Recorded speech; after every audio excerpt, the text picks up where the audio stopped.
Los siniestros son parte de lo que puede acabar con una empresa en Estados Unidos. El costo promedio de un vehículo en Estados Unidos es de alrededor de $180,000. Sí, un operador en Estados Unidos, recordemos que ya se paga por milla y el precio por milla puede oscilar entre los 50 centavos hasta los 65 centavos por milla. Con este proyecto nuevo de la Garita TAI-2 se pretende quitarle el 40% de peso a la aduana local. La característica que va a tener es que va a ser de cuota. Y eso le da una diferencia porque ahora va a ser una aduana inteligente. Transpodcast, el podcast de transporte.mx. Escucha cada semana entrevistas con los personajes más importantes del mundo del transporte y la logística. Ya comienza Transpodcast. El día de hoy tengo como invitado a Israel Delgado. Él es un transportista de la zona de Tijuana que también ha incursionado en el transporte de carga en California. Actualmente, Israel es el vicepresidente regional de la zona noreste de la Cámara Nacional de Autotransporte de Carga. Hoy vamos a platicar acerca de cómo ser transportista en la frontera en California, cuáles son las diferencias sustanciales entre el transporte en México y en Estados Unidos y muchas cosas más. Espero que les guste la entrevista. Quédense. Este podcast llega a ti gracias a Quinta Tech, la compañía de tecnología enfocada al autotransporte de carga que te ayuda a mejorar los rendimientos de tu empresa. Quinta Tech es una empresa dedicada a plataformas tecnológicas enfocadas al ahorro de llantas. Las llantas es de lo más importante en tu empresa de transporte. Si controlas el gasto de llantas, controlas muchas partes de tus costos. Si quieres saber un poco más, entra a quinta.tsh,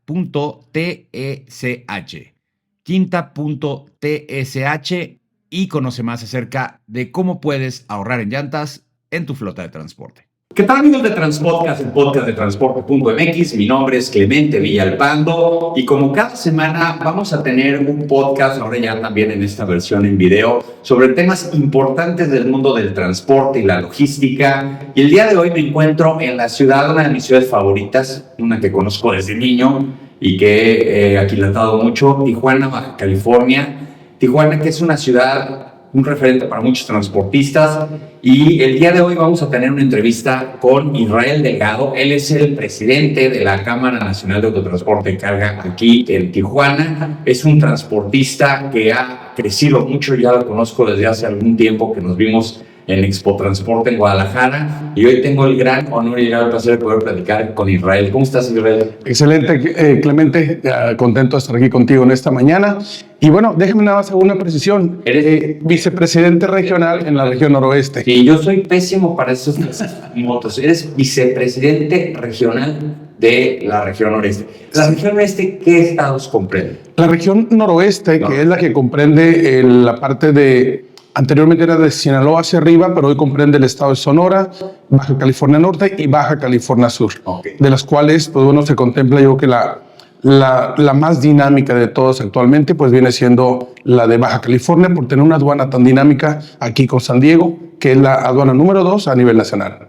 Pues mira, a mí me gusta empezar estas pláticas conociendo tu historia. Cuéntame, ¿por qué eres transportista? ¿Eres de primera generación? ¿Cómo se te ocurrió entrarle a este negocio? Aquí nadie llega por casualidad. Aquí hay alguna historia por detrás en donde uno sabe perfectamente que pues hay una apuesta fuerte para volverse transportista. Cuéntanos la historia. Fíjate que y agradezco mucho el espacio que me brindas para poder compartir, porque creo que esas historias no solamente sirven para recordar de dónde uno viene, sino también para poder motivar a los otros que tal vez vienen en el camino o luchando y pensando. Sobre todo, sabes que es una industria complicada, es una industria que tiene sus retos, pero me remonto a 1988, donde yo trabajaba para Samsung en el departamento de logística. En aquel entonces era muy joven, estamos hablando de alrededor de 18 años, por ahí más o menos. Ya más o menos puedes calcular mi edad, que ya ando rayando los 59, pero en aquel entonces la verdad no tenía la menor idea que yo iba a ser transportista. Yo solamente sabía que tenía que salir adelante, que venía de una familia de escasos recursos y como muchos que luchamos en la vida queríamos una oportunidad. Fue para 1990 donde conozco a un transportista de aquí de esta zona, que siempre lo recuerdo con mucho cariño, es el señor Gabriel Zabalza. que era proveedor mío en aquel entonces de la planta, y me invita a comer. Y en esa comida yo recuerdo que el título que yo tenía en la planta era un título muy importante, muy interesante, pero la verdad es que el ingreso que recibía en aquel momento no cubría mis necesidades cuando estaba a punto de casarme. Esto me obligaba a buscar otras opciones de generar dinero. Recuerdo que en esa comida le digo, señor Sabasa, deme trabajo. Necesito una oportunidad para generar más ingresos. El hombre se me queda viendo, riéndose, y me dice, eres muy inquieto, muchacho, te vas a ir muy pronto. ¿Por qué no abres tu negocio? En ese momento yo no tenía en mi mente la palabra negocio. Buscaba un empleo. Ese era lo que estaba buscando. Okay. Cuando él me comenta eso, le pregunto, ¿pero negocio de qué? Me dice, de transporte. En aquel entonces el transporte no estaba tan regulado como está hoy. Era un transporte mucho más libre, menos competencia. Los costos de operación, sin duda, eran muy por debajo de lo que son el día de hoy. Entonces no estaba como que tan descabellado ser transportista. Podías empezar con una unidad pequeña y de ahí vas escalando.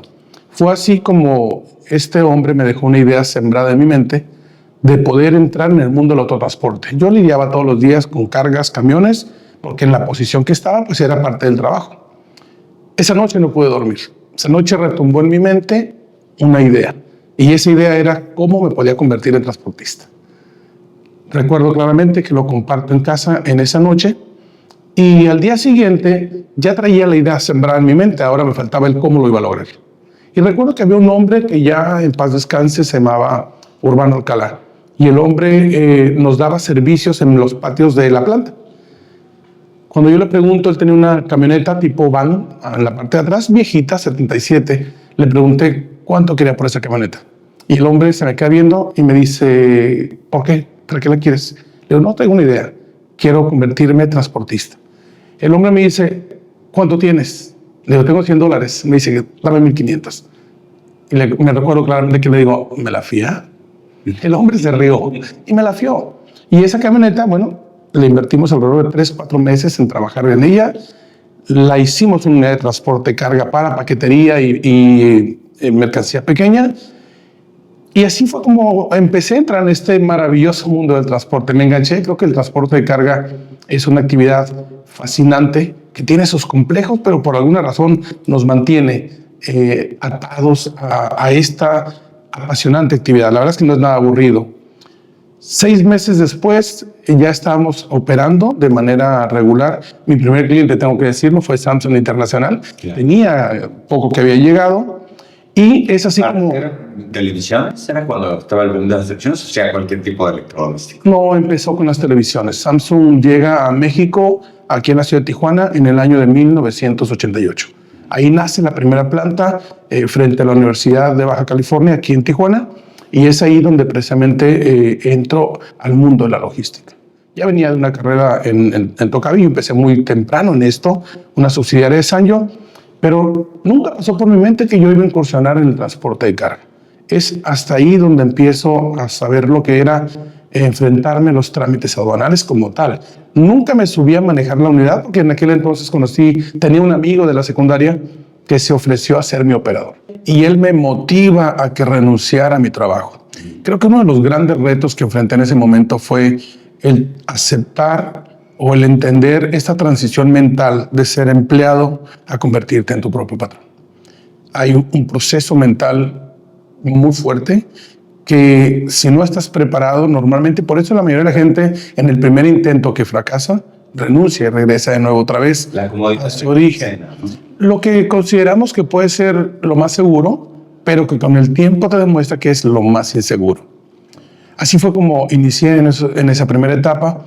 Renuncio a mi empresa, a mi empleo, y a partir de ahí creo que fue más y más el ir abriendo la mente a las posibilidades de lo que puede hacer esta industria. Un año después compré la segunda camioneta.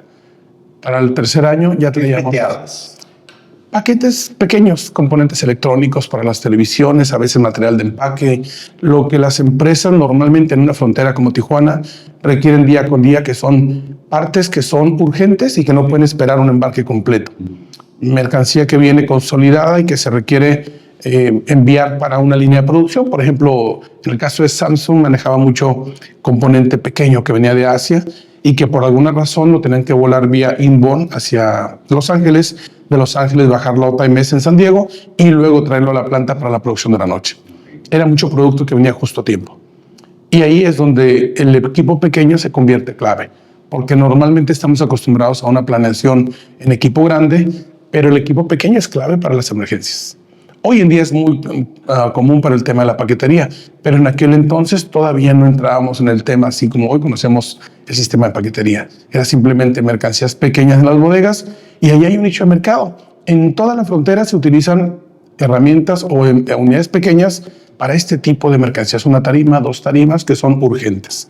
Y así fue como arranqué en esta etapa de inicio sin saber absolutamente nada de transporte, salvo aquello que había aprendido en la planta, que era la coordinación de embarques que venían de Oriente, que venían de Asia. Un año después estábamos adquiriendo la segunda unidad. Estas unidades, por supuesto que eran unidades usadas, eran unidades, recuerdo con mucho cariño y lo digo con mucho orgullo, porque es ahí donde uno se forja.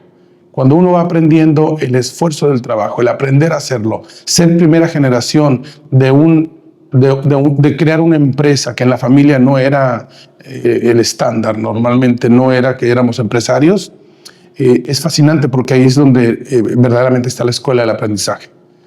Fueron 5 años después donde ya traíamos unidades que hoy aquí les llamamos rabones, que son unidades de 24 pies. Los de 2 ejes, los C2. Y esas unidades son también muy socorridas en esta zona. Por lo mismo que ya no llevas una tarima, ahora te ocupas llevar 10, 12 tarimas. Y esas unidades son excelentes. Fue para 1997 donde me aventuro a comprar el primer clase 8. Okay. Todavía lo recuerdo, fue un tractor Kenworth, modelo 1972, viejito. Y en ese hice mi primera experiencia de manejo en un tractor. De hecho, ahí aprendí, porque me aventuré a conducirlo desde Tecate hasta San Luis Río Colorado, cuando en una ocasión mi operador se enferma. Fue la mejor, olvídate de los simuladores, fue mi mejor simulador. ¿Qué sentiste? O sea, libertad, emoción. Lo primero que experimenté, obviamente, fue el temor de saber si iba a poderlo conducir, pero es chistoso. Y te cuento esto porque en este aprendizaje, cuando lo he compartido, suena gracioso, pero es a lo que mucha gente se enfrenta cuando no vas a un centro de formación. Hoy, de verdad, que es increíble. En aquel entonces, mi operador, que todavía labora conmigo, estoy hablando 1996, 97, él todavía permanece conmigo, se llama Jorge Hernández, es un operador profesional de los mejores que hay. En aquel entonces íbamos a mover una mercancía de Tecate a San Luis Río Colorado, de Leviton. Y él se siente mal, se enferma del estómago. Entonces me habla y me dice, oye, patrón, no puedo irme, me siento mal. En ese momento lo único que se me ocurrió fue ir por él, o ir y cubrirlo sin saber que tenía que conducir el vehículo de él. Cuando me subo, lo primero que hago es ver la cabina. La cabina se impuso. Al subirte a la cabina, lo primero que ves es toda esa serie de botones que no sabes para qué es cada uno, ¿no? Lo que sí sabes es que hay que prenderlo. Okay. Ves una palanca con un convertidor y en ese momento le digo, tú vete, no te preocupes, se lo llevan al doctor para que lo atiendan. Y lo primero que hago es que le digo a un operador que estaba ahí que si me ayudaba a enganchar. Eso fue una escuela. Y la maniobra así no se aprende tan fácil. Él engancha el vehículo al remolque y yo observando con detalle lo que estaba haciendo. Ya que lo engancha, me subo a la cabina. Dije, esto no tiene que tener ciencia, es nada más para enfrente. Al irle dando hacia enfrente, obviamente estás hablando de una transmisión de 10 cambios. Y traía dual, ¿no? O sea, y traía dual. Pero como en mi vida me había subido a un clase 8, lo primero que vas es que vas en primera, segunda, tercera, cuarta y quinta, hasta que sientes el motor que va forzado. En ese momento me orillo y le pregunto a otro operador en la carretera. Todo eso te estoy hablando en la carretera libre Tecate, Mexicali. ¿Todavía no llegabas a la Rumorosa? La Rumorosa era de 2 carriles. Sí. No era la de ahorita. No, y era ya. Que ahorita es una maravilla, tiene paraderos, tiene mirador, tiene tanta cosa. Y un operador me dice, ¿en qué cambio vas? Y me acuerdo que le comento, ¿en el último? ¿Cuál es el cambio que debe ir? Me dice, ¿le metiste el chango? Ahí conocí el chango. Okay. Ahí conocí lo que ellos le llaman el chango, que era el convertidor, el dual. Cuando ya me enseñó cómo iba, para mí fue revelador, porque entonces sí agarré carretera y dije, ahí nos vemos. Ya sentiste que el camión respondía como ya sentí. ¿Cuál fue uno de los grandes temores en esa experiencia? Al ver los autobuses que venían en sentido contrario, que pasaban rozando el camión y que sentías cómo se movía el vehículo. Vacío, ¿no? Sí, tremendo. Y ahí es donde vas sintiendo empatía con el trabajo que hoy los operadores realizan. Un trabajo que muchas veces está mal valorado porque no conocemos a lo que ellos se exponen diariamente. El tener ese tipo de experiencia me enseñó que debía aprender a respetar el trabajo que ellos realizan.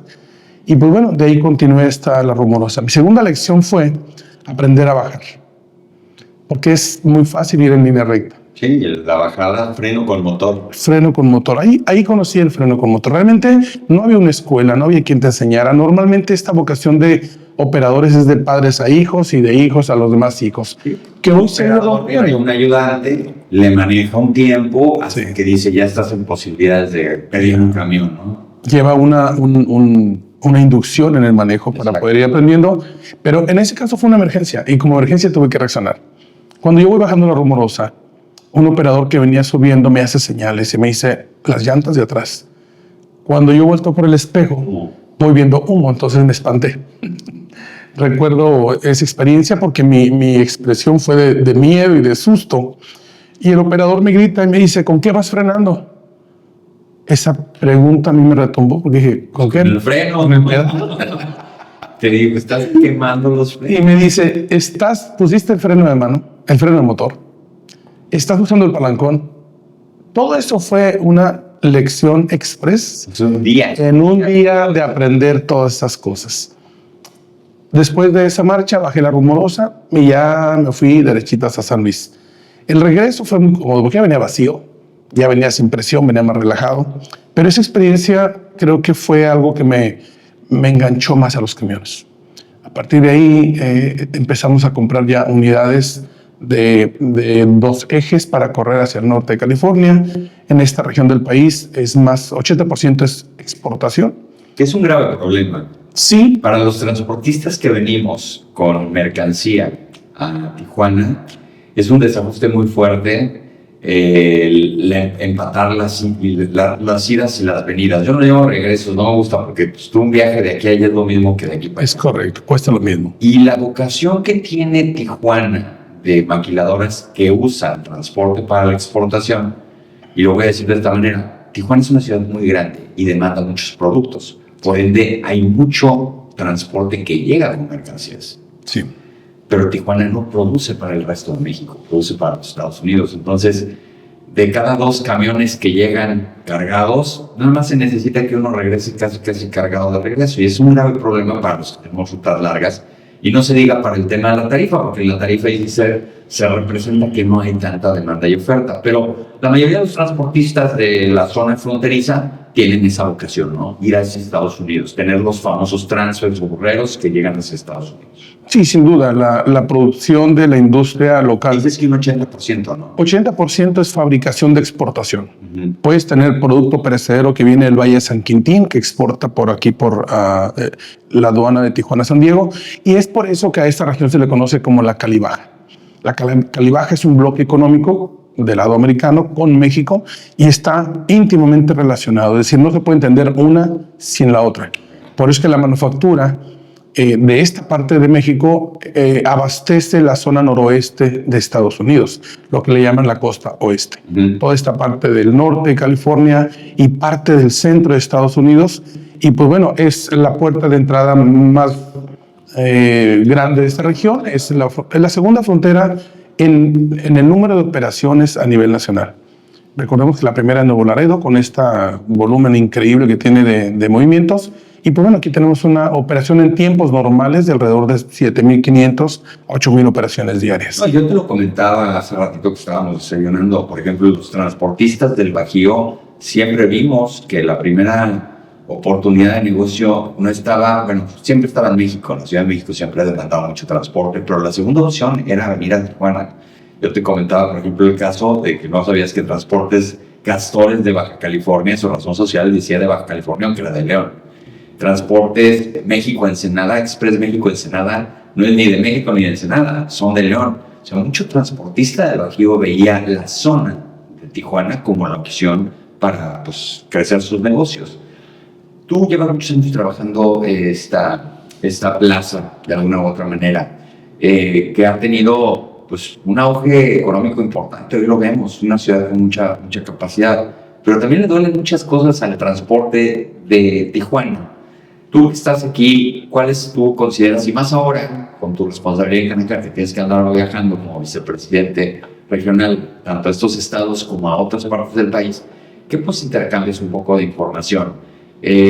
Mucho tiene que ver con el tema de los operadores, mucho tiene que ver con el tema de la carga. A veces aquí el tipo de cambio importa más en cualquier otra parte del país. ¿Cuáles son las partes que hacen diferente el transporte de Tijuana y de la frontera? Lo primero es muy importante lo que tú acabas de mencionar. Baja California está dolarizada. Aun cuando la moneda nacional es el peso, todo se mide en función al tipo de cambio, a los dólares. Y eso tiene una razón de ser.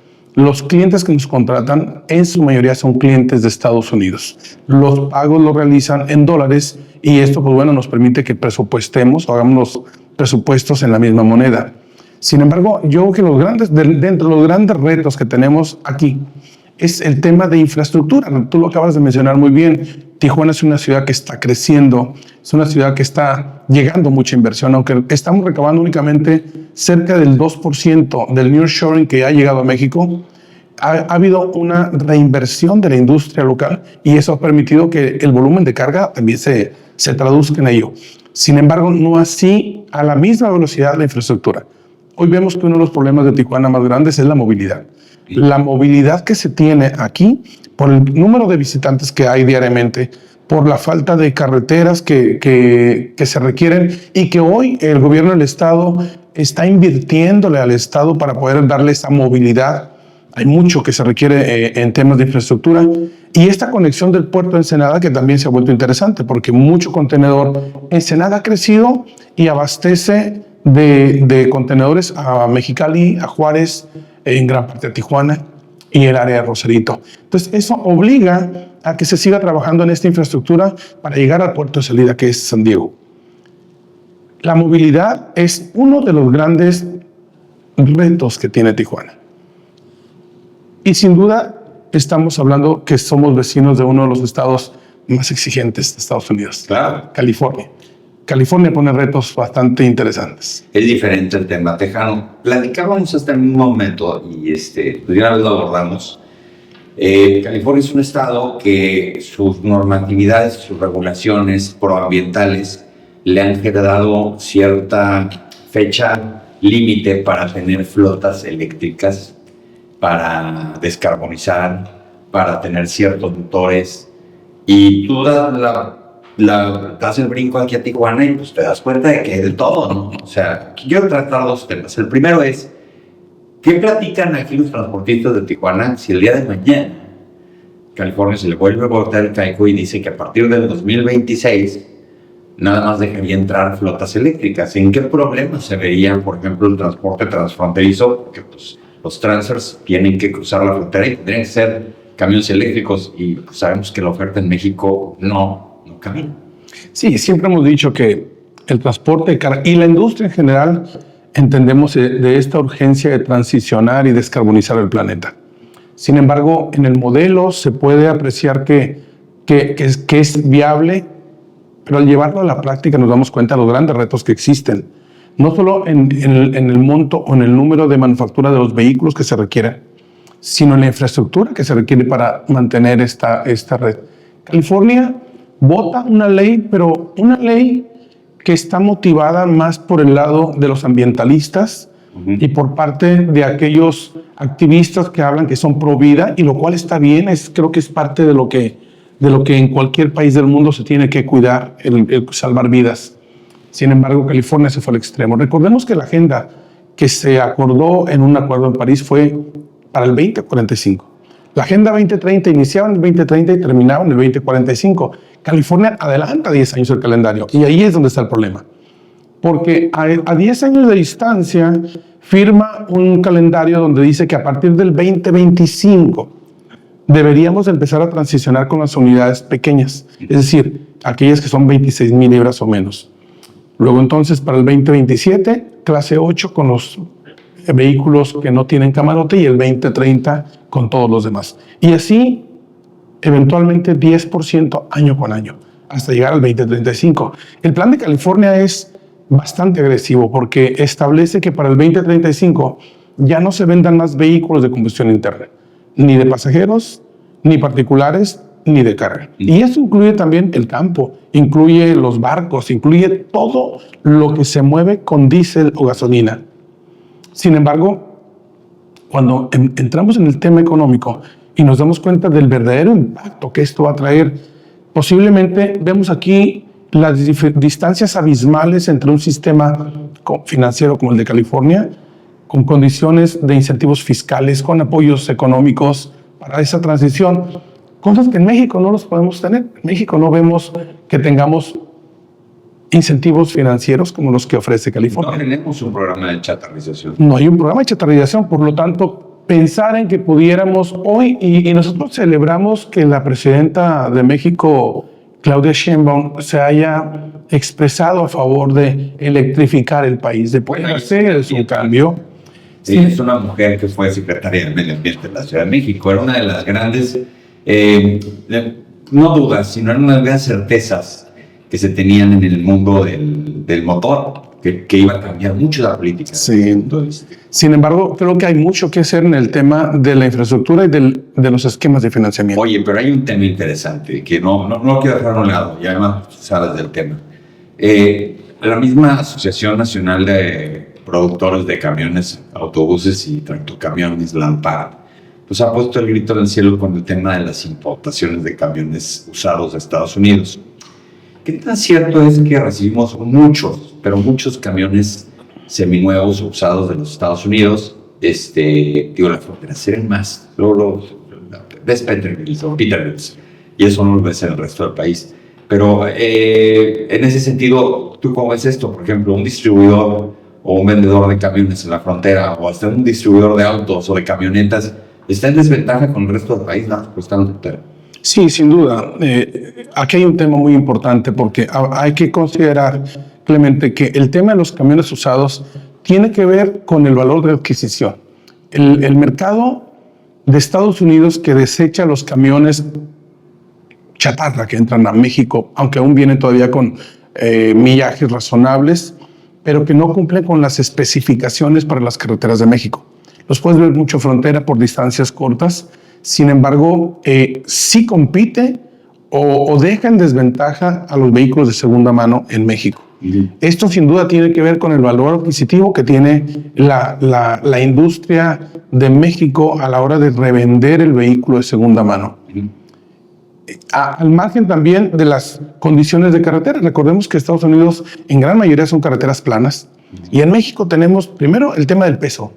Segundo, el tema de las condiciones geográficas de las carreteras. Para los que están viendo el video, nosotros en México tenemos una regulación de 28 toneladas en un tractocamión en un remolque de 53 pies, vamos a ponerlo así. Es correcto. Y en Estados Unidos es hasta 20 toneladas. Son 20 toneladas. El peso bruto combinado es de 80,000 libras total. Esto te deja un margen solo de 44,000 libras, que son alrededor de 20 toneladas de carga, de capacidad de carga. Que ahí también el tema de los eléctricos tenemos un gran reto, porque la batería nada más te pesa 8,000 libras.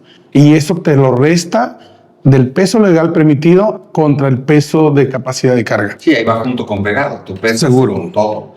A ver, esto es muy interesante porque mucha gente se pregunta si el mejor negocio que tiene el transporte es la paquetería, o es el dedicado a automotriz, o es el dedicado para mover automóviles ya terminados, las madrinas.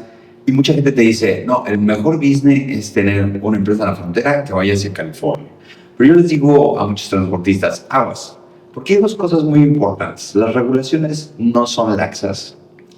El tipo de revisiones que te hace el DOT o Caltrans o todas las dependencias californianas son muy fuertes. Y la segunda es, aquí en Estados Unidos se pagan impuestos. No hay con dos, tres cosas. Tú que eres un transportista que tienes esa capacidad de pues, tener una empresa que es binacional, ¿en dónde están las grandes diferencias entre transportar en México y Estados Unidos? Mira, la ventaja que puede tener desde la óptica práctica es que puedes utilizar el mismo operador para entrar y salir del país. Siempre y cuando tenga la licencia B1 internacional. ¿O? Siempre y cuando tenga la visa B1 y la licencia binacional, que es la que le permite manejar en Estados Unidos y Canadá. Sin embargo, el reto también, tú lo mencionabas hace rato, es que podamos empatar el viaje sencillo, hacerlo redondo de manera internacional. Y eso lo vuelve interesante porque el no hacerlo te lleva a cometer cabotaje, que es uno de los grandes retos que Estados Unidos vigila. Que para los que no sepan qué es el cabotaje, es cuando yo voy a meter una caja de exportación hacia los Estados Unidos,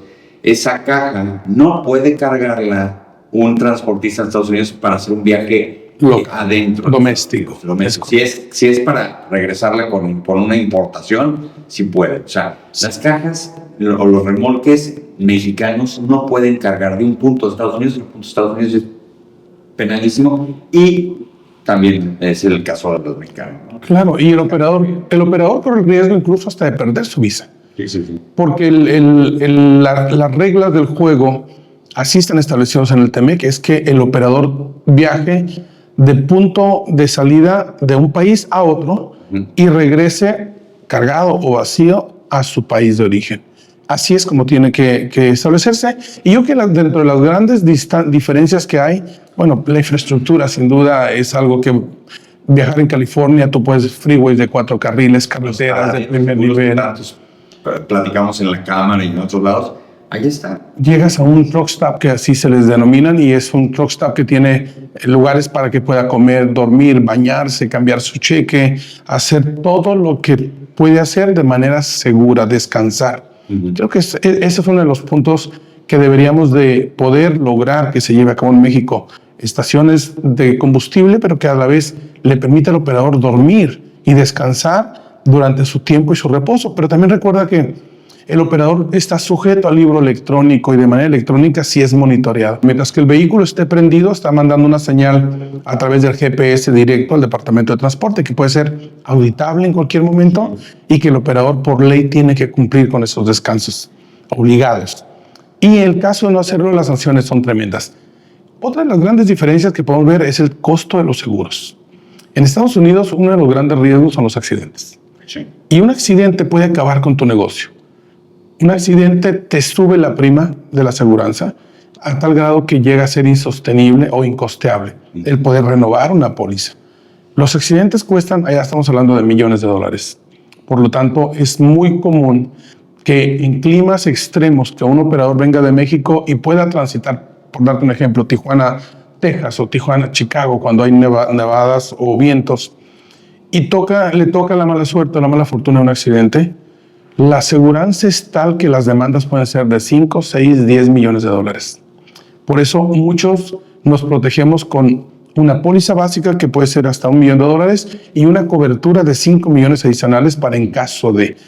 Creo que es el... México le llaman la catastrófica, ¿no? La catastrófica, que nosotros le llamamos, es una umbrella, que realmente viene siendo una cobertura adicional por en caso de que esto llegara a suceder. Los siniestros son parte de lo que puede acabar con una empresa en Estados Unidos.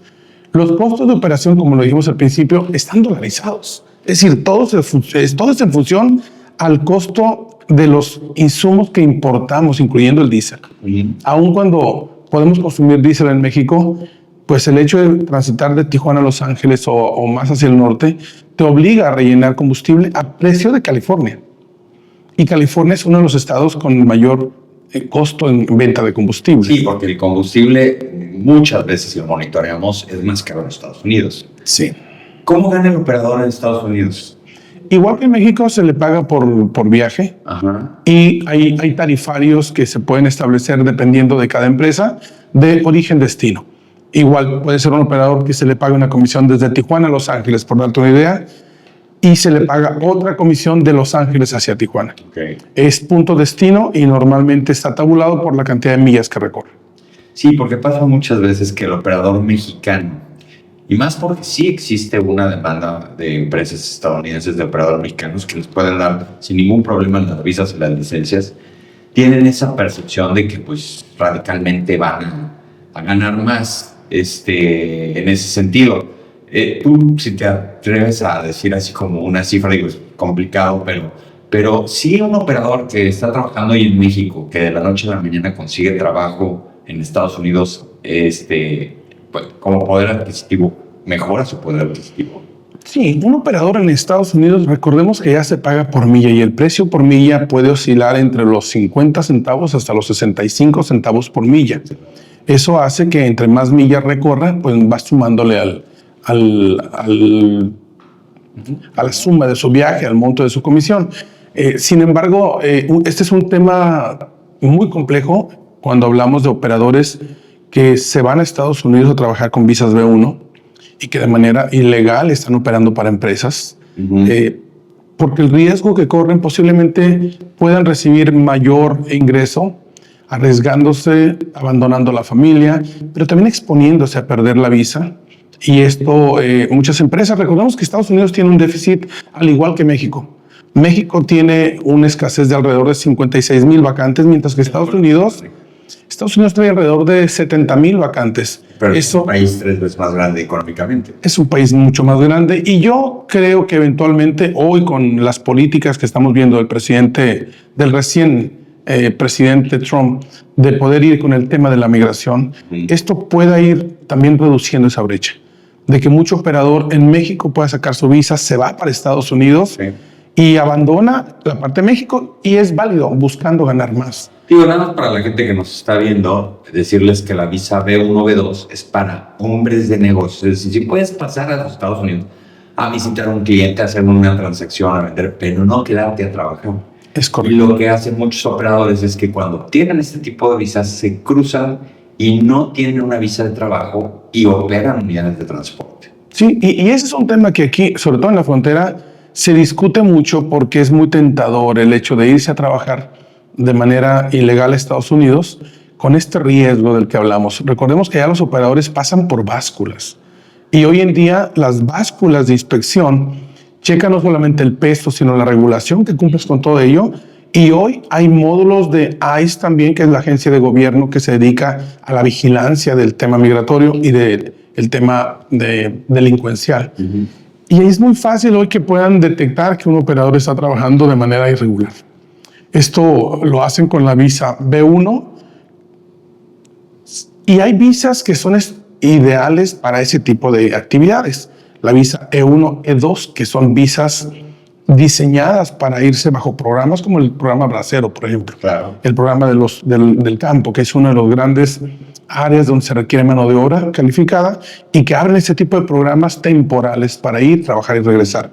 Creo que ahí es una de las asignaturas donde México y Estados Unidos se han discutido en el tema del TEMEC, en el marco del TEMEC, para ver de qué manera se puede regular. Pero sin duda, el ingreso que se recibe de aquel lado pues es mucho más interesante que el que reciben en México.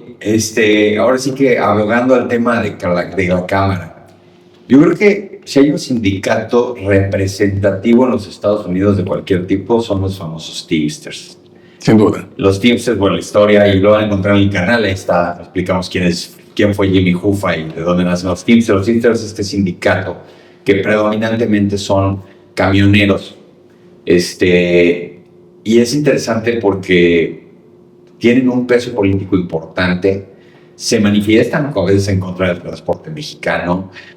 Tú que eres vicepresidente regional de Canacar, ¿cómo ves cómo se organiza un sindicato de transporte en México? ¿Cómo se organiza un sindicato de transporte en Estados Unidos? ¿Y qué es más efectivo de las prácticas que tienen? Sin duda, en la historia nos ha enseñado que a partir de Jimmy Hoffa pudieron ver el poder que tienen para incluso influir en las elecciones de Estados Unidos. Ese es el poder que tienen. Lo vimos recientemente ante la amenaza del cierre de los puertos en Estados Unidos, que puso a temblar el sistema. Esto sin duda nos habla de un poder tal que ellos pueden detener la economía si se lo propusieran, y es por ello. Para ponerlo en contexto, en los puertos de los Estados Unidos empezaron a automatizar operaciones, es decir, ahora estaban gente que moviera los contenedores con mulitas y tenían unos como automatizados, y se armó la gorda porque le estaban quitando la chamba a los contenedores. Ese fue el tema. ¿Qué pasó? Y la tendencia es esta. Veamos puertos como el de Singapur, el de Corea, los puertos chinos que son totalmente autónomos, electrificados, donde ya es la tecnología la que mueve. Es una tendencia que eventualmente no se va a poder detener. Posiblemente ganaron tiempo, posiblemente en la defensa de los trabajadores de los puertos, esto haya retrasado una decisión que eventualmente va a llegar. La inteligencia artificial va a acelerar estos procesos, tanto en la manufactura como en los procesos de la logística. Hoy en día nuestra industria busca desesperadamente qué procesos se pueden automatizar y utilizar la inteligencia artificial de tal manera que nos pueda ayudar a elevar el nivel y la calidad del servicio. Cuando hablamos de sindicatos, en México hemos satanizado mucho la palabra del sindicato por precisamente estos puntos de inflexión que hacen en Estados Unidos para el control de las mismas empresas.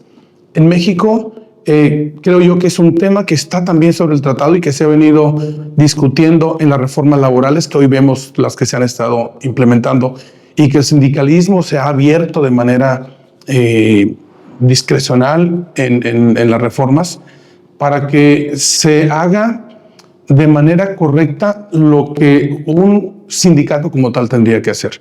Es un tema que hemos visto en las industrias de manufactura como Matamoros hace tiempo, donde hubo una fuga masiva de empresas por un mal uso del sindicalismo. En Estados Unidos, la fuerza laboral que trabaja bajo un sindicato lo que busca es, sí, una equidad en el tema del trabajo, pero también sacar adelante toda la fuerza productiva y la necesidad de la demanda que tiene la economía. Creo que en México estamos todavía evolucionando para llegar a entender de qué se trata el sindicalismo, que no solamente se trata de ahorcar la fuente de empleo, sino verdaderamente de cuidar el talento humano, el recurso humano.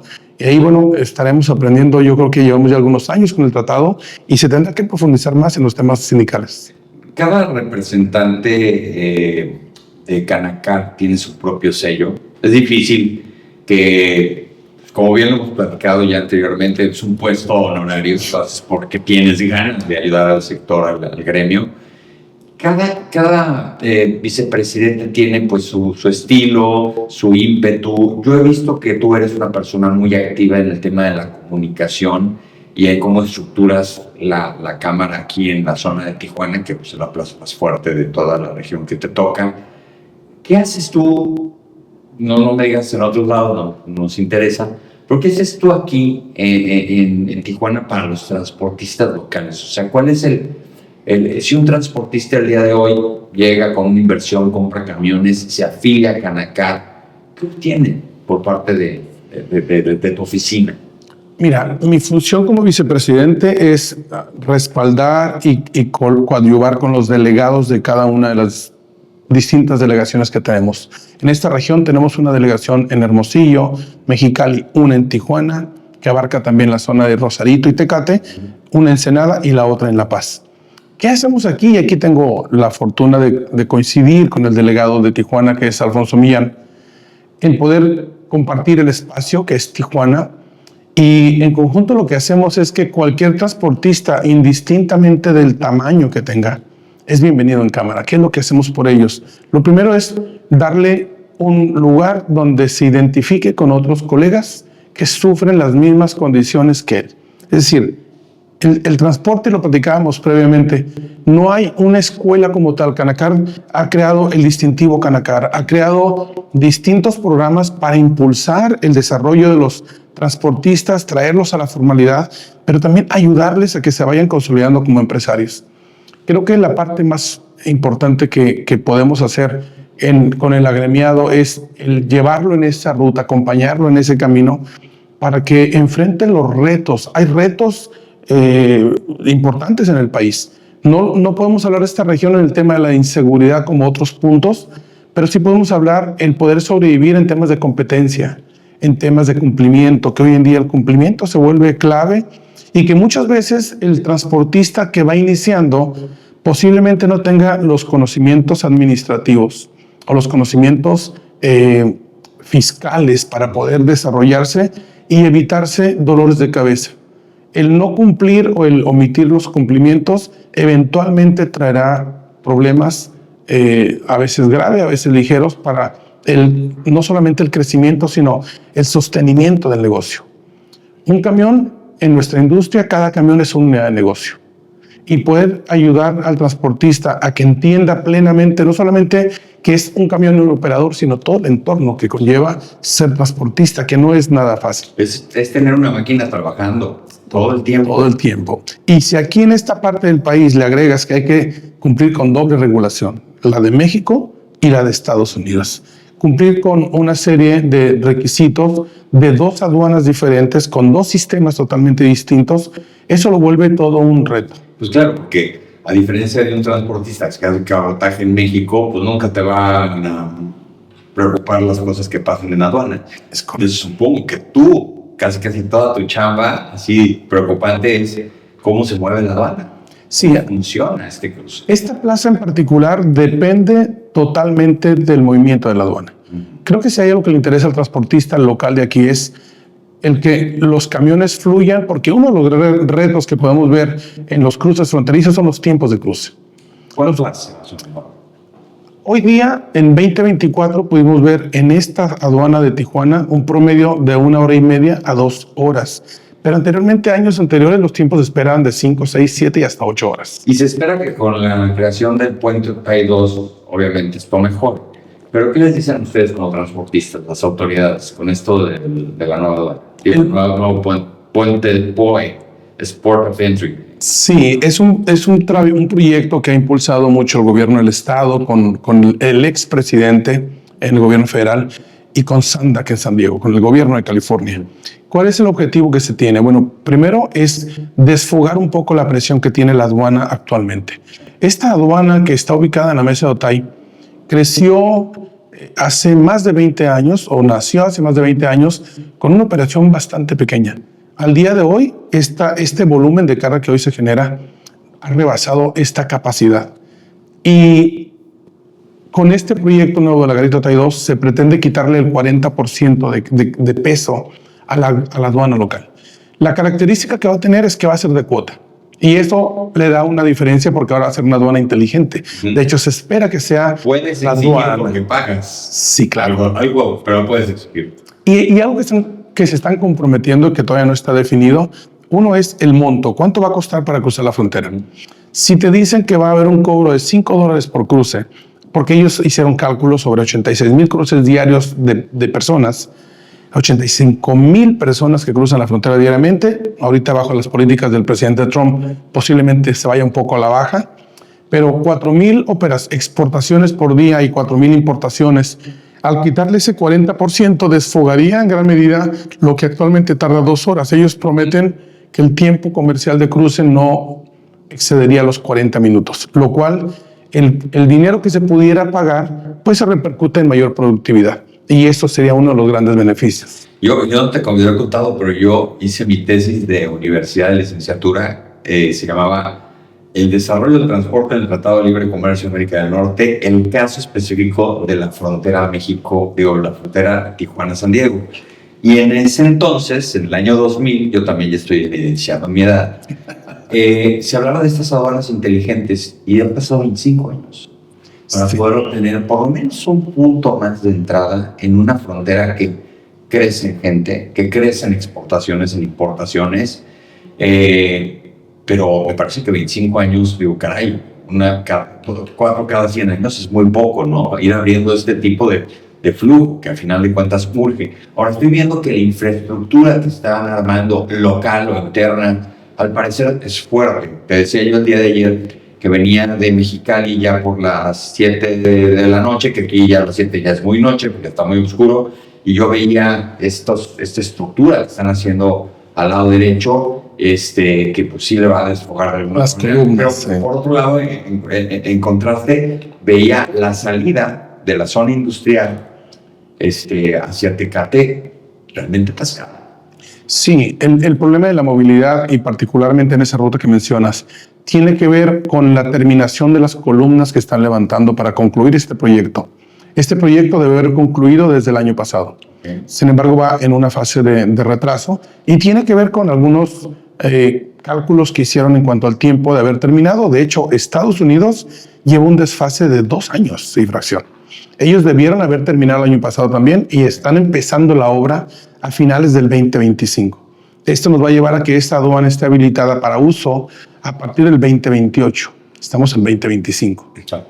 Nos llevará cerca de 3 años que esa aduana quede habilitada. Estas columnas que tú viste en la parte de abajo de la carretera son las que conducen por 6.5 kilómetros hasta el muro fronterizo, y en la parte de abajo, como todavía hay maquinaria moviéndose, genera de repente algunos cuellos de botella donde se atoran los vehículos, que este Boulevard Limón Padilla es una arteria principal que conecta Tijuana con Tecate, Tijuana con la zona este de Tijuana. Sí, porque está ahí el libramiento, ¿no? Y en ese horario particular es la hora de salida de los trabajadores, sí. Es la hora en que toda la gente sale. Y mucho de la mano de obra que viene a trabajar a las fábricas de Otay viene de la zona este de Tijuana. Entonces, eso hace que en ese horario vayan en contraflujo y eso genere pues un cuello de botella. Pero creemos que esta obra estará concluyendo máximo en un par de meses y ese flujo se puede habilitar. Esa parte del tráfico que viste anoche se puede controlar. Y pues bueno, el que esa infraestructura esté terminada no significa que esté ya lista para usarse. No. Por eso hicimos una propuesta al gobierno federal de que nos permitan canalizar los vehículos que vienen de la zona este, que son para exportación, por ese tramo de 6.5 kilómetros y sacar todo el flujo de vehículos de las vías principales para no afectar a la comunidad que es la que circula diariamente sus vehículos. Sin duda son de estas soluciones que vamos encontrando poco a poco. Soluciones o parches a veces que tienes que hacer. Sí, adecuarnos a lo que vamos encontrando para poder resolver un problema. Oye, ¿cuáles son los días difíciles para ti como transportista? Todos tienen todos los transportistas tenemos, pues, muchas situaciones. Hay quienes arman excelentes equipos que solucionan muchos problemas, pero eventualmente todo se pica. Sí. Entonces, ¿cuáles son los días difíciles? ¿Qué es lo difícil? Porque vuelvo a lo mismo. Yo conozco mucha gente que dice, vaya, los transportistas les va muy bien, es un negocio muy noble. Digo, no, hombre, noble es lo menos que tiene, o sea, noble los perros. Yo te lo digo porque mucha gente lo ve desde afuera, sí, y dice, caray, qué negocio tan sencillo, pero no, hay cosas muy difíciles. Independientemente de cosas muy complicadas como es cuando hay accidentes, robos, etcétera, etcétera. Hay cosas que también son difíciles el día a día. Armar una logística para que sea rentable. Yo creo que los márgenes de utilidad cada vez van disminuyendo más, porque también el mercado pelea por sí mismo, el mercado se regula por sí mismo. Al ser un libre mercado, al haber mayor competencia, bueno, el mercado se autorregula y luego vemos también la participación de los logísticos de Estados Unidos que están llegando a México y que hacen una competencia abierta para que las tarifas se puedan mantener de alguna manera equilibradas o reducidas también. Meter un intermediario más que tiene que sacar algo, ¿no? Claro. Si tú ya te llegabas como transportista y le decías al embarcador, al que terminaba la carga, dame los fletes, y ahora ya hay convenios donde llegas, ya no es conmigo, es correcto, con esta otra empresa. Y vemos más y más esa tendencia. Las empresas, las grandes marcas como Uber, que están ya en México a partir del momento que adquirieron Transplace y que ahora son Uber Freight. Vemos empresas como C.H. Robinson, como Seva Logistics, que cada vez más tienen más presencia en México y que ellos son los que están controlando el mercado de la carga. Nosotros cada vez más y más vemos que la empresa como tal busca a este tipo de empresas porque le ofrece una solución tecnológica y ahí es donde creo que tenemos que enfocarnos, en resolver, utilizarlo. Pero dice, tú dedícate a producir, sí, y yo me encargo de distribuir. Sin duda. Entonces, para nosotros los días más complejos, y algo que tengo que decirte es que he conformado un gran equipo de trabajo. Afortunadamente en mi equipo tengo familia trabajando, que es mi hermana quien maneja las finanzas en el lado de México, mi hija que maneja las finanzas en Estados Unidos, y eso permite, mi hijo también que es director de la empresa, y eso nos permite poder tener mayor dominio de lo que hacemos. Sin embargo, como tú lo dices, siempre nos va a salpicar, siempre estamos al pendiente. Hoy, gracias a la tecnología, a los teléfonos, al poder trabajar desde cualquier lado, podemos monitorear nuestros negocios y poder estar observando métricos que nos permitan ver cómo es que vamos en el día a día. Sin embargo, fines de mes, que siempre es cuando las empresas se saturan y cuando vemos los días festivos aquí en las aduanas, un día festivo para Tijuana significa 3 días de recuperación. Es decir, quitarle 4,000 camiones de exportación en un solo día, nos recuperamos en 3 días siguientes. Se vuelve complejo y esto sin duda es de los grandes retos que tiene esta frontera. ¿Tú qué opinas o cómo visualizas o cuál es tu visión de una cámara a futuro? con los retos actuales. Yo entiendo perfectamente que la cámara hace 50 años era una herramienta que tenía una relación con el gobierno todo el tiempo, muy política. Luego hay temas operativos, cuestiones del tipo, lo platicábamos antes, las cámaras, asociaciones que están relacionadas con el transporte tienen que reinventarse en muchos sentidos porque los retos cambian. Y entonces sí. ya tiene que ser diferente. Ahora sí que de esta responsabilidad que tienes en la cámara, ¿qué consideras que tienen que seguir a futuro? ¿Cuál es tu visión? Porque todos tienen que llegar a aportar algo para lo que sigue. Sí, sin duda, uno de los grandes retos que cualquier organización tiene hoy día es el hecho de la atracción de la membresía. Porque hoy tenemos que reinventarnos y hacer una reingeniería interna para atraer a la afiliación, de tal manera que vean un valor agregado en ser miembros de un organismo como Cámara. Sin duda, el tema de ser un gestor y un intermediario entre las autoridades que rigen la actividad y los permisionarios del Servicio Público Federal nos da una gran responsabilidad de poder ser efectivos en nuestra gestión. Sin embargo, habrá que entender los retos que esto conlleva.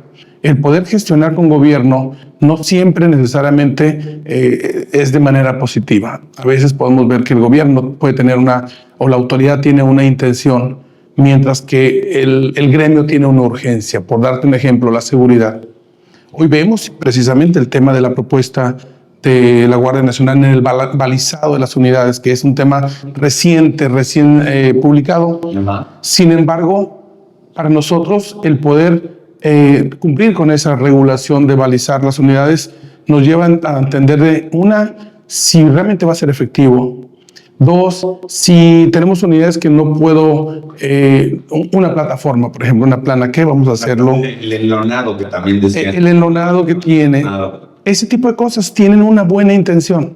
Lo que la autoridad está buscando es cómo, de alguna manera, tengo elementos suficientes para reaccionar. Sin embargo, lo que el sector pide, presencia en carreteras. Lo que busca el sector en México cada vez más es el hecho de que se ataque a la delincuencia en carretera y que no sea víctima, como hoy lo podemos ver en ciertos puntos del país. Entonces, ¿cuál es la función que tiene Cámara? El tratar de conciliar con la autoridad esa parte de decir, bueno, desde nuestra óptica, recordemos que Cámara es un órgano de consulta del gobierno. Como órgano de consulta estamos obligados a dar nuestra opinión como expertos del tema además, de qué es lo que creemos desde nuestra óptica que puede contribuir y sumar esfuerzos con la autoridad para que se cumplan los planes que se diseñan desde el área central. Y a veces ahí está el problema, en la implementación. Muy bien. Oye, pues yo te quiero agradecer. Yo la verdad es que yo cuando estoy en Tijuana me siento en casa. Bienvenidos a tu casa. Me encanta estar aquí. Te agradezco mucho la oportunidad de haber venido a platicar conmigo.